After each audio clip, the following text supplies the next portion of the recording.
అయ్యా చంద్రబాబు, మీ పేరు చెబితే అక్క చెల్లెమ్మలకు గుర్తు వచ్చే పథకం, అక్క చెల్లెమ్మలకు గుర్తుకొచ్చే పథకం. చంద్రబాబు పేరు చెబితే అక్క చెల్లెమ్మలకు గుర్తుకొచ్చే పథకం కనీసం ఒక్కటంటే ఒక్కటైనా ఉందా అని అడుగుతా ఉన్నాను. ఇదే పెద్ద మంచి చంద్రబాబు నాయుడు గారిని. ఇలా ఇలా రెండు చేతులు పైకెత్తి ఇలా ఇలా ఇలా ఇలా ఇలా ఇలా ఇలా ఇలా చంద్రబాబు పేరు చెబితే బడికి వెళ్ళే పిల్లలకైనా కాలేజీకి వెళ్ళే పిల్లలకైనా కనీసం వారికైనా గుర్తుకొచ్చే పథకం కనీసం ఒక్కటంటే ఒక్కటైనా ఉందా అని అడుగుతా ఉన్నాను. రెండు చేతులు పైకెత్తి ఇలా ఇలా ఇలా ఇలా ఇలా ఇలా ఇలా ఇలా ఇలా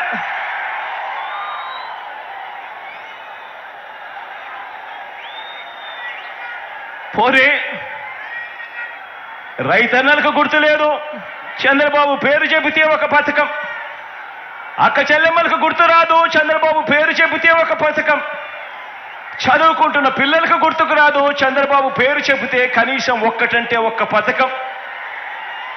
పోనీ చంద్రబాబు పేరు చెబితే కనీసం అవ్వా తాతలకైనా కూడా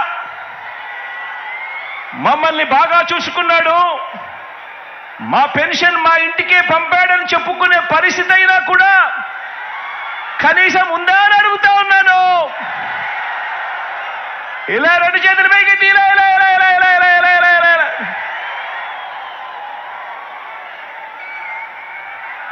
చంద్రబాబు పేరు చెబితే ఏ ఒక్కరికి కూడా ఆయన ముఖ్యమంత్రిగా ఉండగా ఫలాని మంచి చేశాడు అని, ఫలాని మంచి పథకం తీసుకొచ్చాడు అని కనీసం చెప్పుకునేందుకు ఒక్కటంటే ఒక్క పథకం కూడా కనీసం చంద్రబాబు నాయుడు గారి పేరు చెబితే గుర్తుకు రాదు.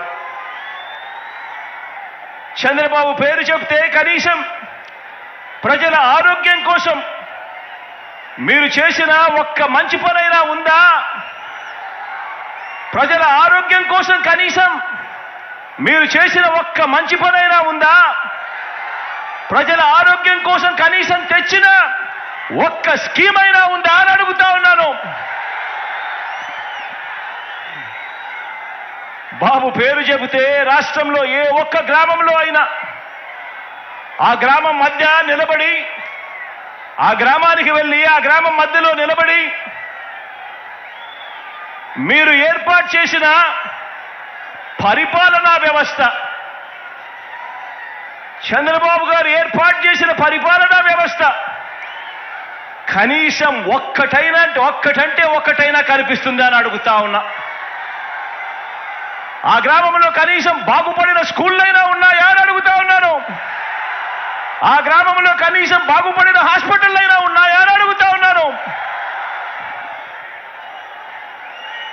14 సంవత్సరాలు ముఖ్యమంత్రిగా పరిపాలన చేశాడు, 3 సార్లు ముఖ్యమంత్రి అయ్యాడు. అయినా కూడా కుప్పం నుంచి ఇచ్చాపురం వరకు ఏ గ్రామంలో అయినా సరే ఎవరైనా కూడా ఆ గ్రామంలో ఆగినా ఆ గ్రామంలో అయ్యా చంద్రబాబు మీ మార్క్ ఎక్కడైనా ఉందా అని అడుగుతా ఉన్నాను. ఇదే పెద్ద మనిషిని చంద్రబాబు నాయుడు గారిని ఈ వేదిక పై నుంచి. బాబు పేరు చెబితే సామాజిక న్యాయం అనే పదం, చంద్రబాబు పేరు చెబితే సామాజిక న్యాయం అనే పదం కనీసం ఏ ఒక్కరికైనా కూడా గుర్తుకు వస్తుందా అని అడుగుతా ఉన్నాను. ఈ పెద్ద మనిషి చంద్రబాబు పేరు చెబితే ప్రతి సామాజిక వర్గాన్ని కూడా ఎన్నికలప్పుడు మేనిఫెస్టోలో రంగురంగులుగా రాయడం, ఆ తర్వాత సామాజిక వర్గాలన్నింటినీ మోసం చేయడం, ఇదే ఆనవాయితీగా పెట్టుకున్నాడు ఈ పెద్ద మనిషి చంద్రబాబు నాయుడు గారు.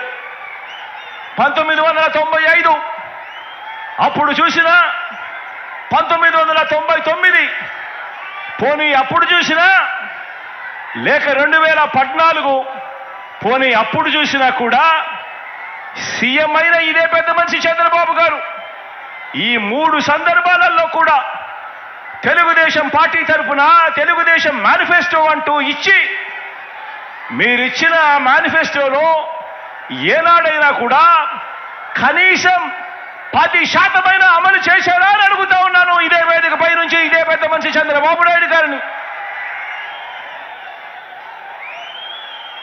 గతం ప్రజలకు గుర్తుండదు అన్న నమ్మకంతో ఇప్పుడు మరోసారి అలాంటి అబద్ధాలు అలాంటి మోసాలు మరో మేనిఫెస్టో పట్టుకొని బంగారు కడియం ఇస్తానని ఊబులోకి దింపి మనుషులను తినేసే కథ ఆ పులి మాదిరిగా ఈరోజు ఎర చూపిస్తా ఉన్నాడు ఈ పెద్ద మనిషి చంద్రబాబు నాయుడు గారు.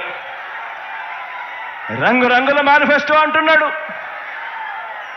6 స్కీములు అంటాడు, ఇంకా 6 రావాల్సినవి ఉన్నాయి అని అంటాడు. రంగురంగుల మేనిఫెస్టోతో మళ్ళీ మోసం చేసేందుకు బయలుదేరాడు ఈ పెద్ద మనిషి.